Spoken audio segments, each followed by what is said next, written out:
interesting to reach out to some of the more, we'll say, specialized factions of the Republican Party. One of my frustrations that I have to deal with from a specific friend of mine who loves to talk about how the left wing is a big tent and everyone is welcome. And we should all come together on the left and be a part of this great organization. And I keep telling him, on the right, there are just as many, well, maybe not just as many, but we have a lot of people from a lot of different walks of life.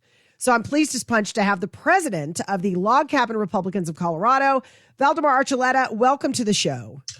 Thank you, Mandy. It is great to be with you. I'm a big fan of the show, so it's an honor to be here. Well, we're glad to have you in your red, white, and blue flag jacket that and right in front of your rainbow Gadsden flag. And you know, it's gays, we got to do it. You know, you got to be fabulous for the.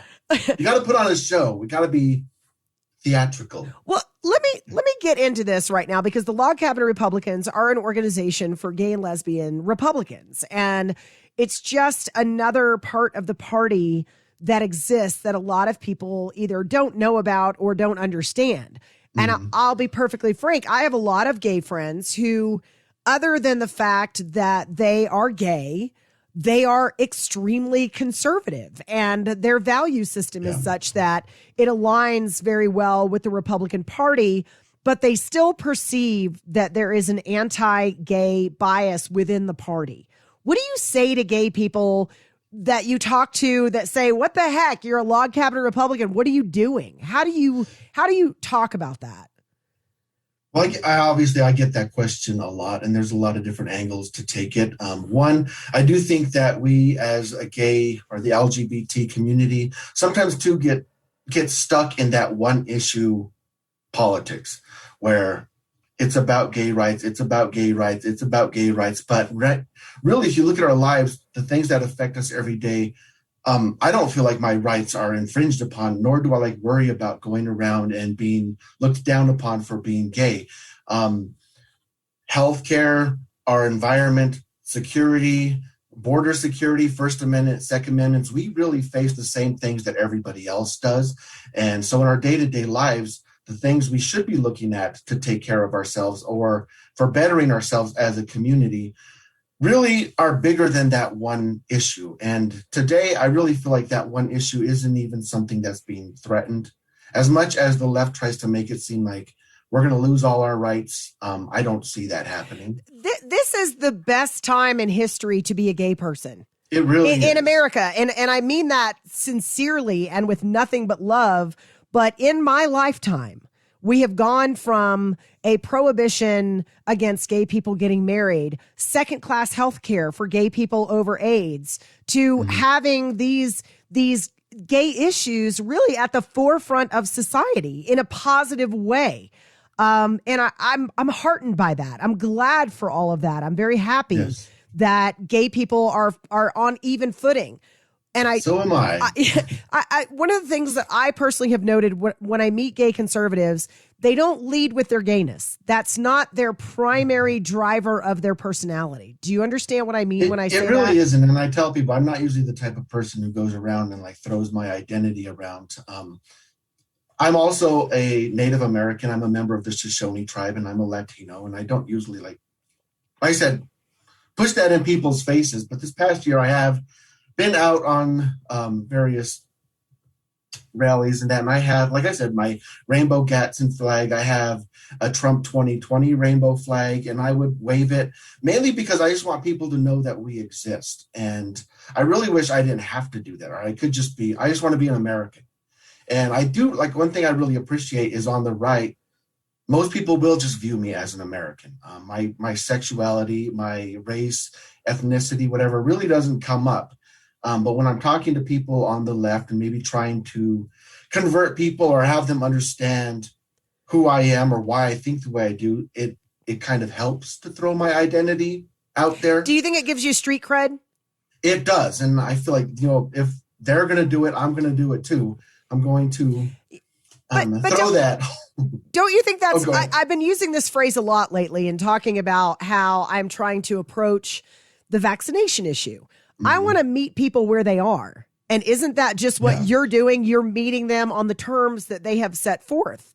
And by putting Exactly. identity first and putting, what boxes you check first, I mean, that's you just kind of saying, okay, here's what we're going to do. We're going to lay it out on our name tags and then go about our business. I don't think there's anything wrong with that.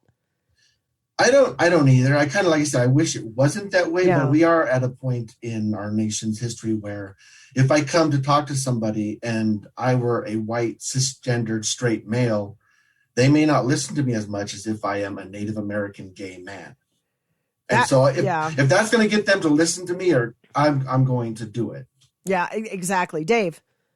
Yeah. How many years have Log Cabin Republicans been in existence? And have you found that through the years you're recruiting more and more? How difficult is it to grow the organization? It's an excellent question. I was kind of going back to even when you were saying what I tell people when they ask me how I could be a Republican and be gay. Our organization was founded in the late 70s. You're probably familiar with the whole Harvey Milk story, where he was fighting Proposition 6, going against the Briggs Initiative that was going to ban gays and lesbians from working in the California school system. Well, at the time, Ronald Reagan, as governor, was actually working to fight that as well. And he helped organize the gays, the Republican gays, to be more vocal. He's like, no, it's time for you to speak up. It's time for you to help fight. And so in the late 70s was really when we developed into an organization as the Log Cabin Republicans nationwide. And here in Colorado, we had a chapter in the 90s, and I think they kind of fizzled out. The current chapter, we've been around since about 2004, something like that. So we've been here for a while. We are an established organization. And as far as membership in that, it kind of goes up and down. I'm actually a fairly new Republican. I actually just registered as a Republican last summer. All the craziness that was happening kind of pushed me that I'm going to take that step and start getting involved in organizations like this. Can I ask a question about that, Yes. about your own personal, were you previously a Democrat? Were you previously an independent? Where were you? Well,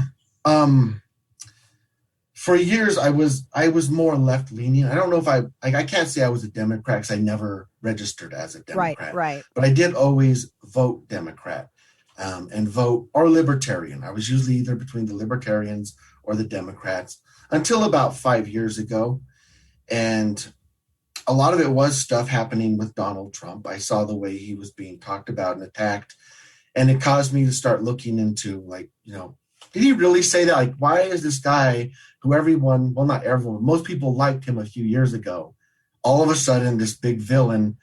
And the stuff coming forward is stuff that happened like 20 years ago. And I started looking into it, and I realized like it wasn't really true. Most of it was just being, they were nitpicking little things he said, taken out of context or blown out of proportion. Not that Donald Trump is the perfect person, but, like they're just, it was just made a bigger deal of than was really. But it's interesting that in you kicked in your intellectual curiosity. Whereas for many people, it was just kind of accepted as gospel and moved on. But do you think maybe it's because you were probably already maybe more conservative than your average bear? And I do. I will definitely say that. Like, I think Roseanne said it best. She was on a show once. They asked her, how come you're, you used to be one of us, the liberals, and now you're, a crazy conservative or whatever. But she said, really, I'm in the same spot. It's the political spectrum that has changed. And I kind of feel that the same thing. I'm in the same spot.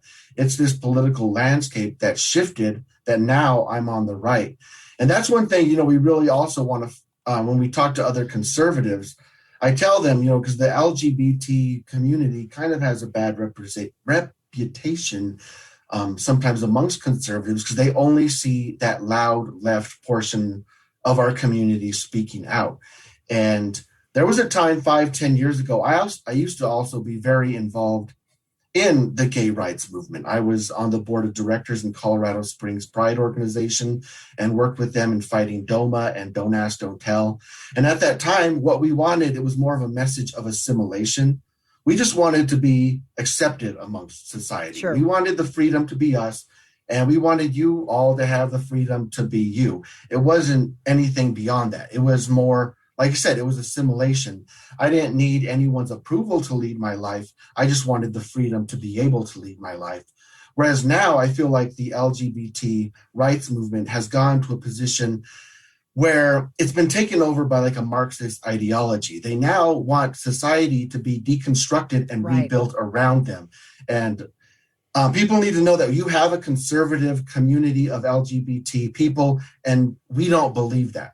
And we actually want to fight against that because we want freedom. Freedom is more important than fighting for like what they're now calling equity, which really is just a kind of redefining of our whole society. Yeah. Dave?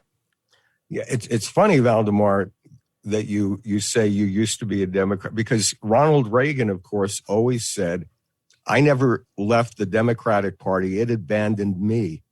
And but since then, it's moved even so much further left that you were affected and say, yeah, I didn't abandon the Democrats. They left me.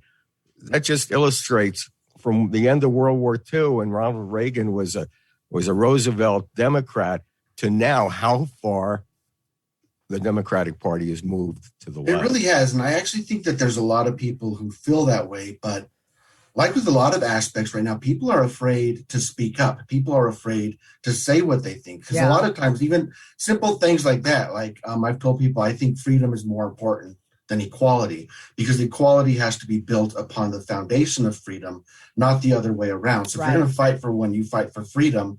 And now that's like a controversial thing to say. They're like, oh, you're hateful. You hate our community. You're a gay hater.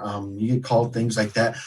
Funny thing, a lot of the names they call me, I end up liking. Like someone called me a gay tree at once. I'm like, I like that. Gay tree. I'm gonna start calling myself a gay tree. I've been called an Auntie Tom. I've been called the F word for gay, but like spelled in this fancy French way. And I'm like, oh, I kind of like that. I'm gonna start using all these things they call me. But oh my God, gay tree! That's fantastic. I'm gonna tell that. I love being called a gay tree. Like, that is me now. I am a gay tree. To your point about those people being afraid to let their political viewpoints be known, I have several gay friends who are very active in the gay community. They're not necessarily activists, but their social circle is obviously a big part of the gay community, or the gay community is a big part of it. And they've told me, they said, I could never tell anyone that they didn't vote for Trump this last time, but they voted for him in 2016. They were just turned off by him personally.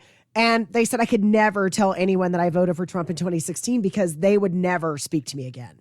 So there is a lot of pressure, but then it creates that vacuum where no one thinks that anyone in their community believes anything different than they do. So is this part of what Log Cabin Republicans does? It offers a social aspect as well as being political, but a social aspect where you can let your conservative freak flag fly. I mean, what do you? It really is. I think that social aspect is very important, not just between like with conservative gays, with all conservatives. I feel like last year there were all these flag waves and that going on around, and a huge part of that was just it built community. Right. People nowadays, I think, and everywhere in general, we are lacking that community because we're so stuck to social media, online stuff, that in-person community isn't there. So anyway, one of the things we want to do is really build that community. And it's not just about us. We want everyone to come to our events, to our socials, because, you know, we feel as the gay part of the Republican Party, it's kind of our job to throw fabulous parties. That's what people look to us to do. So we want to do more of that. But it is really about building that reputation, not just for the left to see, but for the right to see. And because, as you said, like the Republican Party, conservatives in general, we have an image problem. There's a PR problem that we need to work on. And unfortunately, like the media and the left really have made us to seem like we're a bunch of bigoted monsters. We know that's not true, but we need to fight against that. And unfortunately, also, the tactic has worked. There's a lot of people it's kept away. One demographic. Let me ask you this one question, because we're almost out of time, and I want to get this question in before we go. Don't you think that the Republican Party also has an image problem? And what do you think the party could do to welcome and make people who are conservative and also gay feel welcome, like they have a home in the Republican Party? Well, they need to utilize us. You know, the the Log Cabin Republicans are here. There's Richard Grinnell, who was a big member of the Republican Party, and I've had the honor to meet him. He's an amazing man, and he's very active with our group. But we need to do that because one of the demographics that we've had a problem drawing over is women, suburban women. But if you want women to come to your party, what do? Heck, bring some gay men in. Exactly. You bring the gays, the women will come with us. So we tell the Republican Party, whether it's county GOP, conservative clubs, bring us to your events. I'm telling you now, I give you full permission, use us. Yeah. Because the Democratic Party has been using the LGBTQ community for decades to gain sympathy and gain support. And it's about time that the Republican Party do the same thing. We're here. There's other minority GOP groups as well. Like, use us, bring us to the fore, show us to the public. I know it's kind of a identity politics thing, but we got to fight fire with fire. So. It goes back to what we said at the beginning. Meet them where they are. Okay. Yes. And if that's what it takes, if identity politics is the thing that has to happen, then let's do it. I put information about the Log Cabin Republicans. They have events all the time. Valdamar Archuleta, we will talk to you again soon, my friend. And you can invite me to come speak to your group. Yes, I'd love to definitely. come speak to your group. You to come. Send me an email. I will be talking to you about that. All right. Valdamar, I'll see you soon, my friend.